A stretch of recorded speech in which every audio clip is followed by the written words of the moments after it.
नमस्कार, प्रणाम आप सभी को। मैं निर्भय सिंह, कृषि स्नातक का छात्र, आज अपने गांव में स्थित सिंह पोल्ट्री फार्म पर आया हूं और हमारे साथ गांव के युवा किसान मिस्टर शक्ति सिंह जुड़े हुए हैं। तो सर, आप अपने बारे में एक संक्षिप्त परिचय दीजिए। जी नमस्कार। और आपके माध्यम से जो जितने भी आपके व्यूअर्स सब्सक्राइबर्स देख रहे हैं उन सभी को नमस्कार। मैं शक्ति सिंह, मेरा गांव हुआ है। मैं अपने गांव में एक छोटा सा पोल्ट्री फार्म चलाता हूं।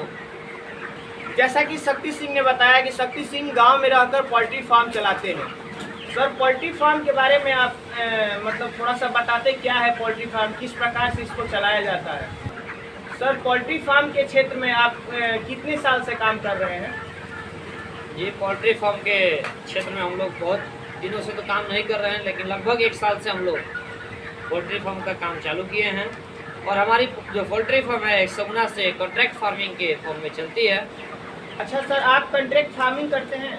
जी, हम अभी जो है सगुना से कॉन्ट्रैक्ट फार्मिंग हम लोग का चलता है। नहीं तो कौन कौन सी कंपनियां, और मतलब कोई फार्मर नया इसमें जुड़कर काम करना चाहे तो आप कौन सा कंपनी उनको सजेस्ट करेंगे। देखिए, कंपनी तो यहाँ बहुत सारी है। हमारे यहाँ भी उपलब्ध कंपनी IB है, सगुना है, शालीमार है और इत्यादि 1-2 और है। लेकिन हम सभी कंपनियों से अगर इसको मैच करते हैं तो सगुना सबसे बेस्ट है। सर, जैसा कि आज की डेट में सभी युवा वर्ग नौकरी की तलाश में दर बदर की ठोकरें खा रहे हैं, बट आप नौकरी को छोड़कर स्वरोजगार की तरफ आए और अपने स्वरोजगार सृजन कर आप अच्छा मुनाफा देख रहे हैं कि गांव में रहकर आप कमा रहे हैं। इस पर आपका क्या राय है। देखिए, इस पे राय यही है कि जो हम लोग किसी भी सर्विस के लिए, किसी भी जॉब के लिए आज पढ़ते जा रहे हैं, जॉब नहीं लग रही है, तो बात यह है कि हम लोग अपने आप को खुद जान सकते हैं कि हमारे अंदर कैपेबिलिटी क्या है, हम क्या कर सकते हैं। जो हमारे अंदर कैपेबिलिटी यदि है कि उस चीज़ को, मुकाम को हासिल कर सकते हैं तो आप कीजिए, वरना टाइम को वेस्ट करने से कोई फ़ायदा नहीं है। आप जो करना है, आप जिस चीज़ में आपको रुझान हो वो चीज़ आप उठाइए और उसको मन लगा के कीजिए। जैसा कि आप सभी देख पा रहे हैं, हम अभी सर के फॉर्म पे ही आए हुए हैं। सर, आपका ये फॉर्म का साइज क्या है और इसमें कितने चीक्स आते हैं। देखिए, हमारे ये पूरे फॉर्म का साइज एक 70 फीट लंबाई है, इसका 24 फीट चौड़ाई है। और इसमें हम लोग अधिकतम से अधिकतम यदि बच्चा डालें तो 3500 बच्चे की कैपेसिटी है। लेकिन फॉर्म की जो कैपेसिटी है उससे यदि आप कम बच्चे डालते हैं तो शायद आपको बेनिफिट ज़्यादा होगी। नहीं। अच्छा, आपसे एक प्रश्न था मेरा कि पोल्ट्री फार्म आप 2 साल से चला रहे हैं, जैसा कि आपने अभी बताया। जो भी हमें देख रहे हैं उनको कुछ आप संदेश दें, पोल्ट्री के क्षेत्र में आप क्या क्या सावधानी के साथ इसमें आए। ये देखिए, इसमें परेशानियाँ कुछ नहीं है। परेशानियाँ, रही बात परेशानी होगी तो परेशानियाँ हम लोग खुद क्रिएट करते हैं। परेशानी तो बहुत सारी परेशानी हम लोगों को सीखने के दौरान में, फर्स्ट टाइम जब हम लोग फॉर्म खोले हुए थे तो सीखने के दौरान में बहुत से परेशानियों से हम लोग को जूझना पड़ा। लेकिन आज की डेट में हम ये मानेंगे कि जितने भी पोल्ट्री में यदि परेशानी होती है सबके रीजन हम लोग खुद होते हैं। ऐसा आप क्यों बोल रहे हैं कि कोई भी पोल्ट्री में जो भी डिजीज या बीमारी आती है उसका रीजन आप खुद को बता रहे हैं, ऐसा क्यों बोल रहे हैं आप। ये जैसे कि पोल्ट्री में हमारी रूल है कि बच्चे आए तो वो बच्चे कमज़ोर होते हैं, कुछ अच्छे होते हैं, कुछ लेम्ड बर्ड होते हैं, तरह तरह के बच्चे होते हैं। उसमें हमारी जो बच्चे को रिक्वायरमेंट होती है कि फर्स्ट डे से लेकर 3rd डे तक एंटीबायोटिक चलाते हैं, जो कि उनके अंदर कोई भी ऐसी डिजीज हो तो बाई एंटीबायोटिक को ठीक हो जाए। फिर उनके बॉडी वेट को मेंटेन करने के लिए, क्योंकि बच्चे बहुत हल्के होते हैं, बॉडी वेट को मेंटेन करने के लिए विटामिन पिलाया जाता है। 3 दिन हुआ तो एक उसको विटामिन का सुई भी दिया जाता है ताकि वो बच्चा हाई ग्रोथ ले। क्योंकि वो बच्चा यदि 6 दिन 7 दिन तक उसका ग्रोथ अच्छा हो जाए तो फिर उसका मोटिलिटी के चांसेस कम होते हैं। और रही बात ये कि शुरू से हम लोग फार्म में बच्चा डाल दिए, उसके बाद और हम लोग घूम रहे हैं, वो आप घूमिए, घूमने से फार्म आपको नहीं रोकता। लेकिन जो है हमारे पास इसके फॉर्म में जो है बच्चे के लिए साफ़ सफाई मोस्ट इम्पॉर्टेंट, और हम लोग जो साफ़ सफाई नहीं कर पाते हैं, इससे साफ़ सफाई की वजह से बहुत से डिजीज पहले तो आती हैं। देन आफ्टर कि हम लोग वैक्सीनेशन की प्रोसेस होती है और वैक्सीनेशन हम लोग टाइमली कर लेते हैं तो कोई बीमारी नहीं आएगी, कोई भी बीमारी आपको टच नहीं करेगी आपके फॉर्म में। साफ़ सफाई और वैक्सीनेशन को आप यदि फॉलो करते हैं तो आप किसी भी डिजीज़ से आपके बच्चे नहीं ग्रसित होंगे, ये मैं वादा कर सकता हूँ। अच्छा सर, आप जैसा कि अभी वैक्सीनेशन के बारे में कुछ बता रहे थे, जी। इसमें पोल्ट्री के क्षेत्र में कितने वैक्सीन पड़ते हैं और क्या क्या डेज रहता है, कितने दिन के इंटरवल पर वैक्सीनेशन किया जाता है? 6 डे पे, 12 दिन पे और 18 दिन पे 3 वैक्सीन दिलवाते हैं। 6, 12 और 18 3 वैक्सीन दिलवाते हैं। तीनों के तीनों हम लोग आँख में देते हैं, आई ड्रॉप के माध्यम से देते हैं। बहुत सारे फार्मर को जहाँ तक हम लोग देखे हैं, हमारे आसपास के बहुत से फार्मर ऐसे भी हैं जो कि उस आई ड्रॉप वाले जो वैक्सीनेशन है उनको वाटर टैंक में डाल के उसमें मिक्सअप करके उसको इनहेल करवा देते हैं। लेकिन ये कोई अच्छा प्रोसेस नहीं है, इससे कोई मोस्ट बेनिफिट नहीं हो सकता है। अच्छा अगर आपको मुनाफा कमाना है, अच्छा अगर आपको कोई फार्म में चलाना है, मन से चलाइए। साल में 6 बिट नहीं निकालिए, साल में 4 ही बिट निकालिए, लेकिन अच्छा से निकालिए। जो प्रोसेस है उस प्रोसेस का फॉलो कीजिए, आपके बच्चे स्वस्थ रहेंगे। अच्छा सर, आप लोग वैक्सीनेशन ये 3000 जो बर्ड 3500 आप रखे हैं जी, इसको आप वैक्सीनेशन अकेले कर लेते हैं? नहीं, हम तो यहाँ 2 लोग रहते हैं, हम हैं और हमारे पिताजी हैं। दोनों लोग मिल के हम लोग अपने सारे वैक्सीनेशन को कंप्लीट कर लेते हैं। जैसे रही बात कि जब बच्चे हमारे 3 दिन के होते हैं तो एमिकासिन सुइया जो है वो सुइया है, वैक्सीनेशन नहीं है, सुई है, जो कि गर्दन में दिया जाता है नीडल के माध्यम से। तो रही बात कि वो हम लोग हार्डली 3000 बच्चे को 2.5 घंटा 3 घंटा में, मतलब 1000 पे 1 घंटा लग गया, मतलब 3 घंटा में दे देते हैं। 6 दिन वाला वैक्सीन भी है जो हम लोग 3 घंटा का इर्द गिर्द में हम लोग दे देते हैं सारे को। जैसे टाइम ड्यूरेशन बढ़ा, 12 दिन वाले हुए तो 12 दिन में 1-2 घंटा प्लस कर लीजिए, क्योंकि हमारे जो चिक्स हैं बड़े हो गए हैं, भागते हैं, ये करते हैं, थोड़ा परेशानी क्रिएट करते हैं इसलिए। और 18 दिन में जो है वो ज़्यादा परेशानी हम लोग को झेलना पड़ता है, इसलिए और ज़्यादा टाइम लगता है। 6 घंटा 7 घंटा 2 आदमी को लग जाता है मारने में इस वैक्सीन को। सर, इसमें पोल्ट्री के क्षेत्र में कौन कौन सी बीमारी आती है जिससे किसानों का प्रोडक्शन पे इफेक्ट पड़ता है? ये प्रोडक्शन पे रही बात इफेक्ट की, तो जैसे कि हम लोग अपने अनुभव के अनुसार इस चीज़ बता सकते हैं। जैसे कि हम लोग को भी लॉस हुआ है, ऐसा नहीं है कि शुरू से हम लोग बेनिफिट ही लिए हैं। बहुत बार लॉस भी हुआ है, बहुत बार बहुत ज़्यादा ही बेनिफिट हुआ है। तो जैसा कि हम लोग मानते हैं कि हमारे बच्चे जब 14 दिन के होते हैं और 18 दिन के होते हैं उन टाइम पे, और इसमें जो है कि हमारे बच्चे मोस्ट है कि जो इनके बिट्स है, बिट्स पे ज़्यादा ध्यान देना होता है। जब हमारे बिट्स कलरफुल आने लगते हैं तो समझिए कि आपके बच्चे में कोई ना कोई प्रॉब्लम आ गई। लीवर टॉनिक आप रेगुलर यूज कीजिए। रेगुलर यूज करने से लीवर टॉनिक होगा कि इनके लीवर स्ट्रांग रहेंगे। तो जो ये लोग फीड इंटेक करेंगे, जब बिट इनका आएगा तो पूरा पचा हुआ आएगा। नहीं तो होता क्या है, जो ग्रोथ वेट कम हो जाता है, क्योंकि ये लोग लीवर टॉनिक ज़्यादा फार्मर नहीं चलाते हैं। ज़्यादा फार्मर लीवर टॉनिक नहीं चलाने की वजह से ये होता है कि जब वो लोग दाना खाया तो वो दाना पूरी तरह से पेट में पच नहीं पाता, पूरे के पूरे दाना बिट्स के माध्यम से बाहर आ जाता है। और ये जो होता है कि वेट वो लोग गेन नहीं कर पाते हैं, क्योंकि जो हम लोग खाएं और पूरे हमारे बॉडी में इंटेक हुआ वो पूरे पहले की जो है डाइजेस्ट हो जाए तब तो हम वेट बढ़ाएगा, इसलिए वेट नहीं बढ़ पाता है। इसलिए लीवर टॉनिक मोस्ट इम्पॉर्टेंट है हमारे पोल्ट्री में। लगभग अगर मेरे कहने से अगर देखा जाए तो 10 दिन के बाद के बच्चे में हर सप्ताह 2 दिन लीवर टॉनिक, 3 दिन लीवर टॉनिक आप दे दीजिए। कुछ उसका क्वांटिटी भी होता है कि कितना देना है। जैसे कि हम अगर देखा जाए तो हमारे डिजीज होते हैं जब पोल्ट्री में सैनिटाइजर ज़्यादा लोग यूज नहीं करता है। सैनिटाइजर तो मोस्ट इम्पॉर्टेंट है हमारे पोल्ट्री के लिए। जैसे कि हमारे सगुना में मिलता है एसिटिक एसिड, एक हो गया, दूसरा हो गया सॉल्वेंट ए और बी। एसिटिक एसिड में तो किसी वाटर और किसी सोलुबल का मिक्स करना कोई ज़रूरत नहीं है। वो तो 100 लीटर में 30 ml, मतलब कि हमारे 1000 लीटर का टैंक है। इस टैंक में हम लोग 300 ml सैनिटाइजर को डाल देते हैं, एसिड, और एक छोटी सी टैब होती है गुटिया, उस गुटिया को डाला जाता है। जैसे कि पहले गुटिया आते था, एक गोटी 250 लीटर पानी में, तो 1000 में 4 डालते थे। लेकिन आज के डेटों में हमारे फॉर्म पे जो उपलब्ध है, एक गोटी 1000 के लिए है।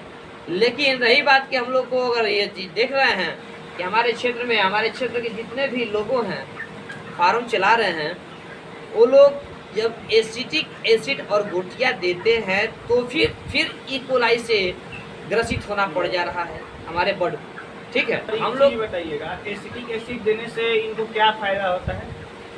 एसिटिक एसिड देने से ये फायदा होता है कि इन सभी के पेटों का जो है साफ रहता है, प्लस में जो ये लोग इंटेक करते हैं सारे चीज़ को डाइजेस्ट बढ़िया से कर देता है। और रही बात की एसिटिक एसिड, फर्स्ट टाइम में तो होता है कि पानी को सैनिटाइज करता है। पानी में हमारे जितने भी पीएच लेवल, जो हमारे वाटर का पीएच लेवल होता है अकॉर्डिंग टू एरिया, वो मेंटेन करता है। किसी किसी एरिया में जैसे देखा गया है कि पीएच लेवल कम होता है और किसी किसी में ज़्यादा होता है, तो उसके अनुसार भी सैनिटाइजर को यूज़ किया जाता है। ये कोई लिमिट नहीं है कि 100 लीटर में 30 ml ही डालेंगे। जैसे कि बीच में हमारे भी क्षेत्र में पीएच लेवल बढ़ गया था, उसको कम करने के लिए सैनिटाइजर का ज़्यादा यूज करना पड़ गया। फिर हमारे जब एरिया में पीएच लेवल मेंटेन हो गया, फिर हम लोग 100 लीटर में 30 ml डालना चालू कर। मतलब जहाँ तक आपकी बातों से मैं समझ पाया, पोल्ट्री के क्षेत्र में डाइजेस्टिव सिस्टम एक बहुत बड़ा रोल अदा करता है आपके जी। ग्रोथ रेट में। जी जी और आप लोग एसिटिक एसिड के मतलब पानी को फिल्टर करने के लिए आप लोग यूज़ करते हैं और उसका पीएच मेंटेन करने के लिए यूज़ जी करते हैं। जी सर, जैसा कि आप एक डेढ़ साल से पोल्ट्री फार्म चला रहे जी। हैं, तो तरह तरह के मौसम का आपने इसमें सामना किया होगा। जी। तो आप मौसम दर मौसम किस प्रकार से इसका प्रबंधन करते हैं, उस पर थोड़ा सा अपना अनुभव का साझा कीजिए। देखिए, रही बात ऐसे है कि जैसा मौसम हो उसके अनुकूल हम लोग अपनी फार्म का सारा व्यवस्था को मेंटेन करते हैं। जैसे कि रही बात गर्मी, तो बच्चा आया, बच्चा आने के दिन हमारे फॉर्म में यदि आप एंटर करते हैं, एक हवा की नाम तक नहीं आती।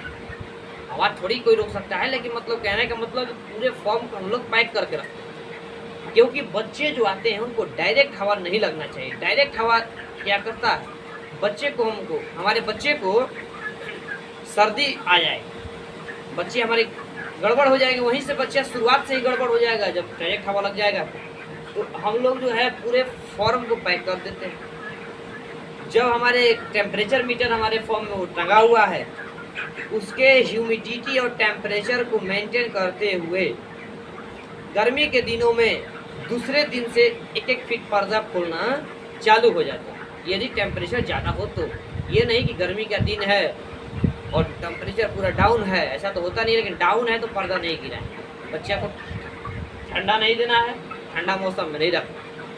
ठंड ज़्यादा टेम्परेचर हार्ड हो गया तो पर्दा 1 फीट गिराएंगे, 1.5 फीट गिराएंगे। ऐसे करते करते 6-7 दिन तक मुर्गा जब हमारा बच्चा हो गया तो पर्दा हमारा हाफ डाउन हो जाएगा, और हार्डली 9 दिन 8 दिन यही हो गया तो पूरे पर्दे हम लोग मेंटेन करते हैं नीचे की तरफ। अभी हमारे फॉर्म यदि आप पर्दा देखेंगे तो पूरी नीचे की तरफ है। यदि हम इसको 1 फीट उठा कर रख देते हैं तो हमारे सारे पोल्ट्री डिहाइड्रेट हो जाएंगे इस टेम्परेचर के वजह से। क्योंकि आज हमारे फॉर्म में 27 पंखे चल रहे हैं, और इस 27 पंखे के चलने के बावजूद भी हमारे फॉर्म में जस्ट अभी हमने देखा कि टेम्परेचर मीटर में 98 डिग्री सेल्सियस अभी भी टेम्परेचर है। जी जी। उसमें एक औसतन टेम्परेचर और ह्यूमिडिटी क्या होना चाहिए पोल्ट्री फार्म के लिए? देखिए, यदि ह्यूमिडिटी की करते हैं बात, तो ह्यूमिडिटी हमारी जितना 50 हो या 50 से अबव तो बेस्ट। और जब हमारी ह्यूमिडिटी 50, 60, 70, 80 20 की भी हो, मतलब 55, 54 ऐसा कोई भी हो, 50 to 100 जितना ये ह्यूमिडिटी होगा उतना हमारा टेम्परेचर जो होगा डाउन हो। तो हमारे देखा जाए हमारे मानना से तो हमारे ह्यूमिडिटी को 50 अबव होना चाहिए और टेम्परेचर 80 बिलो होना चाहिए, तो हमारे फॉर्म का टेम्परेचर मेंटेन होता है। अभी के मौसम में, अभी के बरसात के मौसम में, बरसात तो हो नहीं रही है, लेकिन बरसात के मौसम में अगर देखा जाए तो सबसे ज़्यादा प्रॉब्लम ह्यूमिडिटी। ऐसा क्यों आप बोल रहे हैं? क्योंकि हमारे फॉर्म रूरल एरिया से आउटर होता है, खेत में होता है, फील्ड के इलाके में होते हैं। आसपास में हमारे फॉर्म के धान की खेती होती है, और धान की खेती में होती है जो गर्मी होती है, उसकी टेम्परेचर की वजह से हमारे फॉर्म का टेम्परेचर बढ़ जाता है। इसलिए बरसात में ह्यूमिडिटी होती है, और बरसात में मुर्गा ज़्यादा से ज़्यादा या गर्मी में डिहाइड्रेट का डर होता है। इसलिए हम तो ये कहेंगे कि बच्चा आने के बाद 10 दिन तक लगातार 15 दिन तक आप इलेक्ट्रॉल पिलाइए और लास्ट लिफ्टिंग से 10 दिन पहले तक आप इलेक्ट्रॉल पिलाइए। जैसे कि आपके मुर्गे 1 केजी का वेट गेन कर लेते हैं तो आप इलेक्ट्रॉल रेगुलर वे में पिलाइए, क्योंकि 1 केजी से 1.5 केजी और 1 केजी 900-800 ये तो एवरेज वेट लिफ्टिंग का होता है। ये होने में लगता क्या है 10 से 12 दिन, 10 से 12 दिन भर इलेक्ट्रॉल पिला लिए, 10 से 12 दिन उधर पिला दिए, और नहीं हो तो आप रेगुलर वे में इलेक्ट्रॉल पिलाइए, तो आपके जो है पोल्ट्री कभी डिहाइड्रेट नहीं होंगे। अच्छा सर, मैं आपसे यह पूछना चाहता हूँ कि जो आपके चिक्स फार्म पर आते हैं और पूरे अच्छा ग्रोथ पाकर फिर आफ्टर दैट इसको जब आप सेल आउट करते हैं उसमें कितने दिन का समय लगता है और समय दर समय इसमें क्या क्या सावधानी बरतनी चाहिए, उसको एक संक्षिप्त तरीके में आप बताने का कृपया करें। जी, जैसे कि मैं ये बता रहा हूँ आपको, जैसे हमारे फॉर्म पे यदि बच्चा आया तो किसी भी फार्मर से हम ये कहना चाहते हैं और कहना चाहेंगे कि जो हम लोग ब्रूडिंग बनाते हैं सर्कल में हम लोग अपने फॉर्म पे ब्रूडिंग बनाते हैं, उस ब्रूडिंग में ज़्यादा फार्मर क्या करते हैं, पहले हम लोग भी करते थे कि पहले ही फीडर और ड्रिंकर को सेट करके फीड और वाटर रख देते। लेकिन करना क्या चाहिए कि सिर्फ ड्रिंकर को आप अरेंज कीजिए, फीडर आप 24 घंटे के लिए मत डालिए। 24 नहीं, कम से कम सुबह में बच्चा उतर रहा है शाम तक आप फीडर न डालिए। जब बच्चा आपके उतरा तो जो हमारे ब्रूडिंग में पेपर बिछाए होते हैं उस पर आप फीड को फेंक दीजिए, पूरे छीट दीजिए, ताकि यदि हम अपने फीडर में फीड को डालते हैं तो हमारे जो चूजे आते हैं वहाँ जाएंगे और फीडर के पास बैठ जाएंगे और बैठ के खाने लगेंगे। तो हम ये नहीं पकड़ पाएंगे कि कौन से हमारे बर्ड लैम्ड बर्ड हैं, कौन से वीक बर्ड हैं, कौन से वेटलेस बर्ड हैं और कौन से मोर वेट वाले हैं। तो जैसे कि हम लोग वेटलेस को, लैम्ड बर्ड को और वीक बर्ड तीनों को हम लोग छांट को और फिर बच्चा एक्सचेंज करते हैं गाड़ी वाले से, जो हैचरी से हमारी गाड़ी आती है। इसलिए हम ये कहना चाहेंगे कि आप पेपर पे इसको छीटिए दाना को, ताकि बच्चा दाना के लिए इधर से उधर दौड़ेगा तो सारे बच्चे को कम समय में लैप्स ना करे, टाइम को कम समय में सारे काम को करे फॉर्म में। आप बढ़िया से बच्चे को जो है चूज कर सकते हैं कौन से बच्चे कैसे। अच्छा सर, ये तो हो गया ब्रूडिंग स्टेज। ब्रूडिंग स्टेज के बाद इसमें कौन सा स्टेज आता है? ये ब्रूडिंग स्टेज के बाद स्टेज तो बहुत सारे आते हैं। जैसे कि हमारे फॉर्म पे बच्चा उतर गया, शाम में हम लोग फीडर लगा दिए, उसके बाद कुछ नहीं करना है। नेक्स्ट मॉर्निंग से हमें 3 दिन आपको पहले भी बताएं कि कोई भी एंटीबायोटिक जो कि बढ़िया हो, कंपनी से बढ़िया हो, ऐसा नहीं कि नॉर्मल कोई पिला दे, बढ़िया हो, लैक्सिन हो, रिनोफ्लॉक्स हो, कोई भी लिवोफ्लॉक्सिन हो, ऐसा कोई भी एंटीबायोटिक हो जो कि बेस्ट हो, वो आप पोल्ट्री में 3 दिन इस्तेमाल कीजिए। और कुछ नहीं, हाँ, सैनिटाइजर फर्स्ट डे से, सैनिटाइजर को न छोड़िए, सैनिटाइजर फर्स्ट डे से आप यूज कीजिए और 3 दिन किसी भी कंपनी की बढ़िया विटामिन को आप यूज कीजिए। सैनिटाइजर का प्रयोग इसमें हम पानी में मिलाकर ही करते हैं ना? जी सर, उसके बाद ये तो हो गया ब्रूडिंग स्टेज। ब्रूडिंग कब तक रखना पड़ता है? देखिए, जो हम लोग जैसे ब्रूडिंग बनाते हैं 300 बच्चे के लिए, गर्मी के दिनों में 250-300 बच्चे के लिए एक ब्रूडिंग होता है।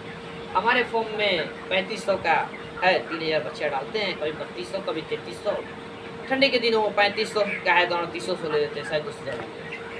तो कहने का मतलब ये है कि गर्मी के दिनों में, रही बात गर्मी के दिनों में, हम लोग 250 से 300 एक ब्रूडिंग में बच्चे डालेंगे और हमारे फॉर्म पे 10-11 ब्रूडिंग बनता है। जो सर्कल में ब्रूडिंग बनता है, गोला गोला आकार में ब्रूडिंग बनता है, उस ब्रूडिंग को हार्डली हम लोग 3 दिन रखते हैं और जब अमिका से सुइया मार देते हैं 3 दिन उसी गोला वाले ब्रूडिंग में, फिर उसको हम लोग स्क्वायर में कर देते हैं। फिर स्क्वायर में कर दिए और उसके डे वाइज डे, क्योंकि 18 दिन में हमारे फॉर्म फुलफिल कर देना है इस बच्चे से, तो उसके अनुसार हम लोग धीरे धीरे जो है वेट के अनुसार, बच्चे के ग्रोथ के अनुसार अपने जगह को हम लोग इंक्रीज करते जाते हैं। अच्छा सर, आप पोल्ट्री के साथ साथ और क्या क्या करते हैं? ये रही बात पोल्ट्री, तो पोल्ट्री के साथ साथ अभी तो मोस्टली हम लोग पढ़ाई भी करते हैं, एजुकेशन भी है हमारी। अभी हम BA पार्ट 1 में हैं, आरा महाराजा कॉलेज में हमारा एडमिशन है। और रही बात की पढ़ाई के साथ साथ कॉलेज टाइम तो रोज़ होता नहीं है, कॉलेज जब जाना होता है तो हमारे फैमिली मेम्बर्स हमारे फॉर्म को देखते हैं ऐसे हम सुबह में अपने देख के चले जाते हैं। रही बात कि हमारे एब्सेंटी में हमारे फैमिली मेम्बर्स देखते हैं। फिर फार्म के अलावे हमारे फार्म के बगल में आप चलिएगा तो आपको दिखाएंगे गॉटली फॉर्म है, काऊ का फॉर्म है, मैंने बहुत सारे फॉर्म है, फिशरीज हैं। ये गार्डन लगा हुआ है, यहाँ देखिए सागवान का गार्डन है और शीशो का गार्डन है। आगे चलिएगा तो आम का गार्डन है। बहुत सारे गार्डन भी हम लोग लगाए हुए हैं और बस यही फॉर्म के बाद इसी में अपने टाइप्स को हम लोग लैप्स करते रहते हैं। अच्छा सर, अगर आप इतनी छोटी सी उम्र में इतने बड़े पोल्ट्री फार्म को सुचारू ढंग से चलाते हैं तो आपका प्रेरणा का स्रोत कौन है? मतलब किसी भी चीज़ को अगर कोई करता है तो कहीं ना कहीं से कुछ सीखता है। जी। तो आपके प्रेरणा के स्रोत कौन है? देखिए, हमारे प्रेरणा के स्रोत तो पूरे हमारे फैमिली है, क्योंकि आप जैसे कि देखेंगे और देखे होंगे भी कि जिनको कोई काम धंधा नहीं होगा, जो कि खाली बैठे रहते हैं, दिन का उनका ये वो कर रहे हैं, इसी में टाइम अपने पूरे टाइम्स को लैप्स कर देते हैं, या सोएंगे, मोबाइल चलाएंगे, ये वो करेंगे। जितने भी अननेसेसरी वर्क हैं वही वो करेंगे जिनको कोई काम। तो रही बात ये कि हमारे फैमिली मेम्बर्स को शुरू से देखते आ रहे हैं कि उनको पूरे टाइम 24 आवर में जितने भी टाइम से वो खाली रहते हैं तो खुद के वर्क में, खुद के काम में वो बिजी रहते हैं, बिजी शेड्यूल में रहते हैं। और उनको देखकर मैं ये सीखा और आने वाले दिनों में मैं ये सीखता रहूँगा कि जब तक जो हमारे फैमिली कर रहे हैं वो यदि वो अच्छे कर रहे हैं तो सेम उसी लाइन पे मुझे भी जाना है। मुझे इधर उधर बैठने से, इनकी उनकी बातें को करने से अच्छा है कि जो काम मेरे यहाँ हो रहा है उससे साइड एक अपने पार्टिकुलर वर्क को भी हम करें। जैसे कि मेरा पार्टिकुलर वर्क पोल्ट्री है और पोल्ट्री के करने के बाद जब खाली रहता हूँ तो अपने फादर और जो भी हमारे फैमिली मेम्बर जितने भी बिजनेस हैं हमारे यहाँ, बिजनेस हमारे पास मैनी टाइप्स ऑफ बिजनेस है, तो सारे बिजनेस में जाके हम अपना इन्वॉल्व रहते हैं। बट मेरा पार्टिकुलर यही पोल्ट्री है। अच्छा सर, आपसे एक लास्ट प्रश्न हमारा यह रहेगा जी कि पोल्ट्री आप तो चला रहे हैं, कौन सा ऐसा मौसम है जिसमें आपको पोल्ट्री चलाने में ज़्यादा कठिनाइयों का सामना करना पड़ता है? जैसे अभी टेम्परेचर और ह्यूमिडिटी की बात की जी, उसमें एक औसतन टेम्परेचर और बरसात खराब है और ठंडा, माने तो सब अच्छा है, माने तो सब खराब। क्योंकि यदि हमारे फॉर्म पे बच्चा आ गया और टेम्परेचर बहुत हाई है तो मेंटेन कर जाएगा हल्का फुल्का फैन चला देने से। लेकिन जब गर्मी के दिनों में हमारे बर्ड्स जब 1.25 kg 1 किलो 250 ग्राम के वेट में आ जाते हैं, तब से लेके और 2 kg 2.5 kg जब तक लिफ्टिंग नहीं होता तब तक के स्टेज में बहुत डेंजरस होता है हमारे पोल्ट्री में, क्योंकि टेम्परेचर बहुत हाई होता है। फैन से टेम्परेचर मेंटेन नहीं हो पाता है। हमारे फॉर्म पे आप आइएगा तो 36 गो स्प्रिंकलर लगा हुआ है, प्रेशर मोटर लगा हुआ है, ताकि जो स्प्रिंकलर है बहुत हाई स्पीड में पानी दे। फिर भी कभी कताल टेम्परेचर इतना हाई हो जाता है, इतना ह्यूमिडिटी बढ़ जाता है, उसके वजह से हीट स्ट्रोक हो जाता है। सर आपने अभी जैसा बताया हीट स्ट्रोक, पोल्ट्री के क्षेत्र में हीट स्ट्रोक क्या होता है? जैसे कि देखिए, अगर आप अभी इन बर्ड को उठा के देखिएगा, एक आग के समान इनके बॉडी टेम्परेचर गर्म होता है। ये पहले तो खुद गर्म, अभी आप बैठे हमारे फोन, आपको ठंडा लग रहा है, गर्मी लग रहा है? गर्मी लग रहा है, नॉर्मल गर्मी लग रहा है, लेकिन आप हाँफ तो नहीं रहना। और देखिए आपसे ज़्यादा मुर्गा, क्यों? क्योंकि हमारे शायद बॉडी टेम्परेचर जो है हम लोग रिकवर कर लेते हैं, मेंटेन कर लेते हैं इतने टेम्परेचर में, लेकिन इन लोगों के बॉडी टेम्परेचर खुद इतना ना हाई है और ऊपर से फिर हमारे क्लाइमेट इतने टेम्परेचर हाई है वेदर का, ये लोग मेंटेन नहीं कर पाते हैं। अगर मेंटेन कर जाए तो बढ़िया है, नहीं तो हाई टेम्परेचर होने की वजह से हीट स्ट्रोक हो जाता है, क्योंकि ये लोग बहुत खुद भी टेम्परेचर इनका हाई है। सर जैसा कि मैं आपके फॉर्म पे देख रहा हूँ, ऑटोमेटिक ड्रिंकर लगा हुआ है और मैनुअल फीडर लगा हुआ है, तो इसमें ऑटोमेटिक ड्रिंकर को आपने क्यों लगाया है? मतलब इसमें क्या, इसका रीज़न क्या है सब लगाने का? मतलब देखिए, रही बात, ऐसा नहीं है कि हमारे फॉर्म पे सिर्फ ऑटोमेटिक ड्रिंकर ही लगे हैं, मैनुअल फीडर। अभी ये लोग लार्ज स्टेज में हो गए, बड़ा हो गया है लोग। जब हमारे फॉर्म पे बच्चा रहता है और उससे लेके लगभग 16-17 दिन, आप अभी चलिएगा मेरे साथ, आपको दिखाएंगे साइड में रखा हुआ है हटा के छोटे छोटे ड्रिंकर और फीडर जो है मैनुअल रखे जिनमें कि हमारे बच्चे खाते। जब ये लोग ओवर वाटर इंटेक करने लगते हैं, रही बात कि जब हम लोग मैनुअल में पानी भर के देंगे, 3000 बच्चे को हम लोग को रेगुलर वे में पानी मेंटेन करना पॉसिबल है। क्योंकि लोग बहुत ओवर इंटेक करते हैं। 24 घंटे में अभी हमारे 3000 जो बच्चे हैं 1000 लीटर पानी यूज करते हैं। 1000 लीटर क्या हम लोग दे सकते हैं? ये पॉसिबल नहीं। इसके वजह से जो ऑटोमेटिक ड्रिंकर लगाया हुआ है, बटन टिपे मोटर चालू हुआ, अपना टंकी भर गया और ये लोग जितना पीना है पीते रहो। जितना ये लोग वाटर इंटेक करेगा, फीड इंटेक यदि 1 kg करता है तो वाटर इंटेक यदि 1.5 लीटर करता है या 2 लीटर करता है, ग्रोथ देगा। जितना ये लोग वाटर से इनकी ग्रोथ पे असर आता है, जितना वाटर ओवर इंटेक करेगा उतना ओवर वेट होगा। जी यही बात है। अच्छा सर, आपसे मिलकर और आपसे बातें करके बहुत अच्छा लगा। जी जी। मैं आपसे अंतिम आग्रह करना चाहूँगा कि जो भी युवा वर्ग आपको देख रहा है, सुन रहा है, तो आप उनको एक प्रेरणा के स्रोत हैं कि आज के डेट में पढ़ाई के साथ साथ उद्यमिता के क्षेत्र में भी आप एक अच्छा मतलब एग्जाम्पल सेट किए हैं। के इलाके में पोल्ट्री के क्षेत्र में इनको सभी लोग जानते हैं और बड़े बड़े किसान इनसे आकर सलाह मशवरा करते हैं। तो आप पोल्ट्री के क्षेत्र में जो भी नया युवा वर्ग या किसान बंधु जो भी आना चाहते हैं उनको एक क्या संदेश देना चाहिए? ये देखिए, पोल्ट्री यदि कोई खोलना चाहे, तो मेरा उनसे जो है सुझाव यही रहेगा कि जैसे कि आपको हार्ड वर्क करना पड़े। पोल्ट्री मीन्स हार्ड वर्क, ये हम बोलेंगे, क्योंकि हमारे क्षेत्र में बहुत सारे ऐसे भी फॉर्म पड़े हुए हैं जो कि खुले और 2 महीना, 4 महीना और 6 महीना बाद बंद हुए। क्यों? क्योंकि वो लोग सोचते हैं कि हमारे जो पोल्ट्री में बच्चे आ गए, हम लोग दाना दे दिए, पानी दे दिए और अपने घूम रहे हैं, यहाँ जा रहे हो। नहीं, आप जाइए, हर जगह घूमिए, लेकिन टेम्परेचर के अनुसार घूमिए। यदि टेम्परेचर डाउन है, उन्हें डाउन टेम्परेचर चाहिए था, आप जाके घूमिए। अभी हम ये जैसे कि निर्भय जी से मुलाकात हुई, हमारे फॉर्म पे आए। इनके आने से पहले भी हम अपने पोल्ट्री फॉर्म में ही बैठे हुए थे, क्योंकि हमारे यहाँ अभी जो है टेम्परेचर बहुत हाई टेम्परेचर है और हमारे मुर्गे जो हैं, हमारे बर्ड लगभग 1 किलो 400 साढ़े 400 के बॉडी वेट। अभी इन पे बहुत सारे इफेक्ट आ सकती हैं, टेम्परेचर हाई है, हीट स्ट्रोक भी हो सकता है। तो हम भी घूम सकते थे, लेकिन आज हम अपने फॉर्म पे हैं और हमारे 10 दिन में, हार्डली 10 दिन में 27 से 28 तारीख तक लिफ्टिंग हो जाए। तब तक हम इसी फॉर्म में रहेंगे। घर पर सिर्फ खाना पीना ये भी जो है करने जाएंगे, फिर अकॉर्डिंग टू टेम्परेचर हम अपने फॉर्म पे उपस्थित हो जाएंगे। तो आपको भी वो चीज़ करना पड़ेगा, टेम्परेचर के अनुसार अपने फॉर्म के साथ रहना होगा। टेम्परेचर डाउन है, हमारे बच्चे सारे स्वस्थ हैं, आप जाइए घूमिए, ये लोग आपको रोकेगा नहीं, लेकिन टेम्परेचर के अनुसार आपको फॉर्म पे आना होगा। उतना यदि आप हार्ड वर्क कर सकते हैं तो आप फॉर्म चला सकते हैं। सर, जो भी नया वर्ग इसमें आना चाहता है उससे आप सहयोग करेंगे कि नहीं? जरूर। हमारे क्षेत्र में बहुत से ऐसे फॉर्म चलाते हैं, जैसे कि अभी हाल फिलहाल एक 1500 बच्चे का फॉर्म खोले हैं, एक 3500 का खोले हैं, 2 फॉर्म अभी नया खुला है। और हमसे पहले भी बहुत सारे लोग फॉर्म चलाए हैं। हम आज 1.5 साल से चला रहे हैं, वो लोग करीबन 6-7 साल से चला रहे हैं। लेकिन आज के डेटों में ऐसा है कि कुछ ऐसी मेडिसिन हैं, कुछ ऐसे टेक्निक्स हैं जो कि वो लोग हमसे पूछने आते हैं। ये कोई बड़ी बात नहीं है।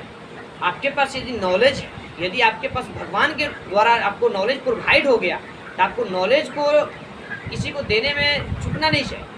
यदि उनको नॉलेज की ज़रूरत है, आपके यहाँ आ गए, आप इज्जतपूर्वक, सम्मानपूर्वक उनको नॉलेज दीजिए, ताकि उनके भी फार्म उनकी कमाएँ, ज़्यादा से ज़्यादा अर्निंग हो उनकी। जितनी अर्निंग होगी उतनी से उतनी ज़्यादा फार्मिंग होगी, और उतने से उतनी जो लोग बोलते हैं कि बेरोजगारी है, तो उतने से उतनी बेरोजगारी दूर होगी। जैसे कि आज हम निर्भय जी से मिलके बहुत ही खुशी हुई। आज ये हम जैसे कि अपने फॉर्म पे बैठे हुए थे, अपने दोपहर में तो अपने बर्ड को देखभाल करना होता है, तो आप लोगों को वीडियो में भी बताएं। तो अपने बैठे हुए थे, अभी जैसे कि दोपहर का टाइम है, तो हमारे पास स्प्रे मशीन है। अभी इन लोगों को जैसे कि स्प्रे करना ये होता है कि जैसे कि स्प्रे कीजिएगा, इनके बॉडी पे जब वाटर जाएगा तो थोड़ा टेम्परेचर, न कि ऊपर की टेम्परेचर, इनकी बॉडी टेम्परेचर थोड़ा डाउन हो जाएगा जब मुर्गा ठंडे होंगे। इसलिए हम अपने फॉर्म पे बैठे रहते हैं, समय दर समय अपने ये काम को करते रहते हैं। तो निर्भय जी आ गए हमारे इंटरव्यू के लिए। हम बोले ठीक है, आइए आप इंटरव्यू ले सकते हैं, कोई दिक्कत नहीं है। तो इंटरव्यू तो हो गया। रही सर, इसमें लीटर का क्या प्रयोग है?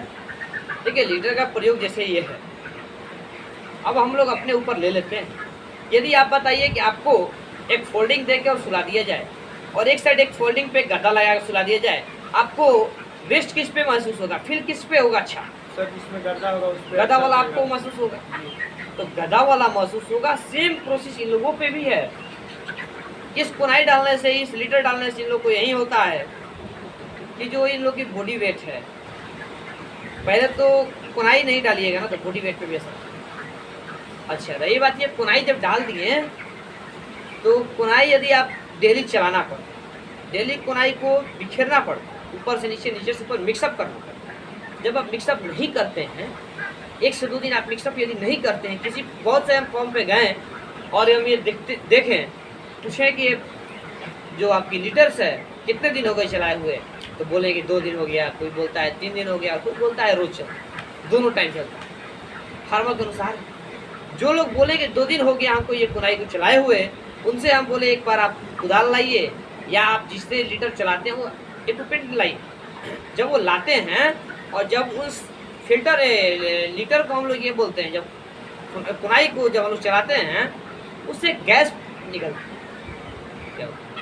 सर कौन सा गैस उसमें से मतलब रिलीज होता है, जो लीटर अगर हम लोग नहीं चलाते हैं रेगुलर, तो कौन सा गैस का रिलीज होता है, उससे क्या क्या मैंने दिक्कत आता है पोल्ट्री के क्षेत्र, दिक्कत आता है पोल्ट्री के क्षेत्र? देखिए, रही बात ऐसी, हम तो आपको सीधा सटीक एक बात बता रहे हैं कि जो चीज़ हमको पोल्ट्री पे समझना है, पहले किसी पे दूसरे को बोलने से पहले, किसी दूसरे के ऊपर कहने से पहले यदि हम लोग खुद पे उस चीज़ को फील करते हैं तो शायद बताने की ज़्यादा आवश्यकता नहीं पड़ती है, खुद हम लोग समझ जाते हैं। मान लीजिए कि यदि लोगों की लीटर आप रेगुलर वे में नहीं चलाते हैं तो ये पहले इनकी लीटर जो है बैठते जाती है, जस्ट लाइक ए सॉइल हो जाती है, मिट्टी की जैसी हो जाती है, लगेगा ही नहीं कोई लीटर चलता और लीटर डाला हुआ।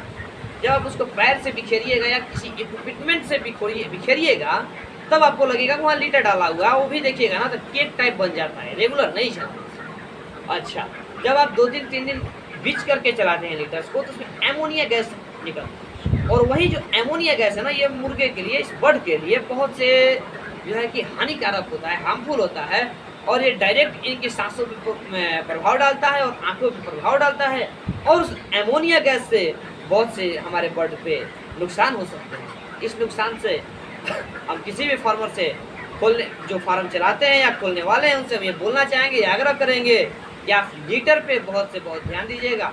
36 दिन तो मुर्गा रखना है, बर्ड को 36 दिन 40 दिन रखना है, फिर फार्म तो 20 दिन खाली रहेगा, तब कम से कम 36 दिन तो रेगुलर वे में इज्जत कर लीजिए, इनका मेंटेन कीजिए ना, जो भी इनको करना है मेंटेन कीजिए, बढ़िया से मेंटेन कीजिए, बढ़िया अर्निंग के साथ आप खुशीपूर्वक आप जो है फॉर्म को चलाइए। सर आप इस फॉर्म से कितना मतलब मंथली अर्निंग कर पाते हैं? एक वीक निकलता है, उसमें आपको कितना इनकम आ पाता है? जैसे कि देखिए, आज तक हम लोग जो शुरू से चलाते आ रहे हैं, फर्स्ट बेट जब हमारा फॉर्म नया था, पूरे तरीके से साफ था, तो हमारे 3300 बच्चे में 3340 बच्चे में 75,000 रुपये की अर्निंग हुई, 75,640 रुपया अर्निंग हुआ, जो कि 36 दिन पे हमारे लिफ्टिंग हो चुके थे।